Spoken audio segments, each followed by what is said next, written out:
Today on Texas Wine Trail, destination Burnet, Texas, we head to Perissos Vineyard and Winery, a beautiful ride through a valley nestled between the Highland Lakes chain and the Texas Hill Country. It may be just an hour west of Austin, but it's a whole other world out here. 9 years ago, Seth and Laura Martin ditched their lives in the city where they dabbled in winemaking out of their garage and jumped feet first into the winemaking business. Living in Austin and being home builders and building a house for an ownophile, he really was full of information about wine, so we started educating ourselves more about wine. We were having a glass of wine one night and decided that it would really be fun to raise our kids out in the hill country at a vineyard. And wouldn't it be fun to have our own vineyard? They could learn work ethic and we could make our own wine. And we thought, what a fun dream that would be. There's a point where wouldn't that be fun to actually doing it that most people never get beyond? Part of the hazards of being a home builder is sometimes you build a spec home and you can't sell it, and so you have to move into it. And so every time we'd move, we would plant a little vineyard plot next to the house. It was absolutely apparent to us that the stuff that was, the wine that was grown in the decomposed granite soils was far superior. And it was the only time we'd ever made any wine where somebody asked us if they could buy it. So they took the leap and in 2003 bought this piece of paradise in the Colorado River Basin. They planted 13 different varietals. Under the land here is 150 feet of decomposed granite.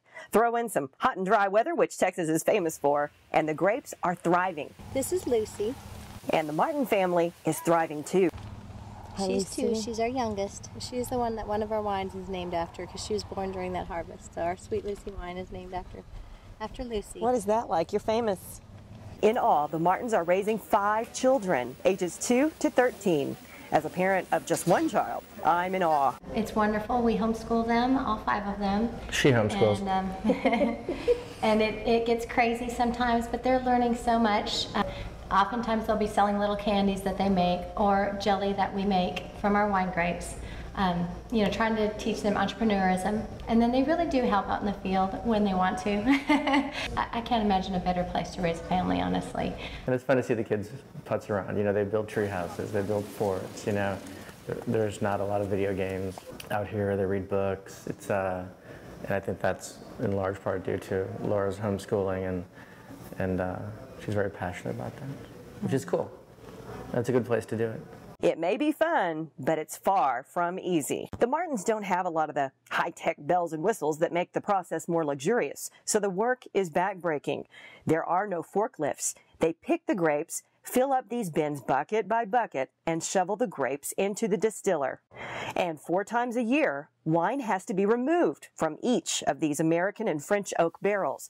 The barrels are cleaned with sediment and refilled with wine. And it's a whole messy deal, and we get just loopy because there's lots of CO2 around, and we have a lot of fun. But I want to be around for that. It is fun. It is fun. And don't get me wrong, it's been fun chatting, but this is the moment I've been waiting for. So the one I'm going to let you try is one of my personal favorites. It's called Aglianico. It's a southern Italian red wine grape, and it's one Laura was talking about earlier. It is the most gorgeous black cherry flavor I've ever tasted in a wine. It is just wonderful. And then there's the Risson, a cornerstone at Perissos. This is 100% Risson, and this one was grown up in Brownfield by a gentleman named John Oswald. And so we did not grow this particular grapes, but we of course brought the grapes in, made the wine. The golden straw color is striking, with notes of grapefruit and pineapple. The Martins take great pride in these award-winning wines. They're committed to using only Texas-grown fruit, and most of their wine comes from grapes grown right here on the estate. Over the last 7 years, since we've been here and been a commercial winery, statistically 92% of our wines have been estate grown.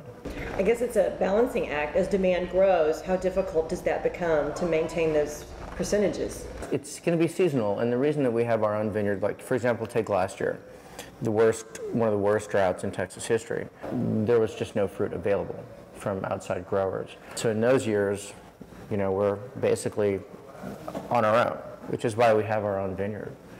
Not just for supply purposes, but also for quality purposes. Tell me what's in the future for you? You know, we're first and foremost farmers, and so we can't predict the weather. rain during the wrong time of the year can dilute the fruit, dilute the sugars, dilute the acids. It can do a lot of, it'll define the wine.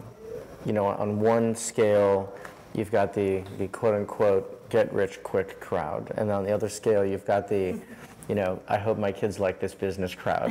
So we're on the other hand. And so is it a common theme in the family that one day this will be theirs if they want it, or do you think that far ahead? When they're out there working in the vineyard, I'll often ask them the question, whose vineyard is this? Whose vines are you working on? And they're like, well, these are yours. And I said, no, they're not. These are not mine. Don't work on them as if they're mine. They're yours. Here's to the future. Cheers. Cheers. To more years like this. Yes. And thank you for coming.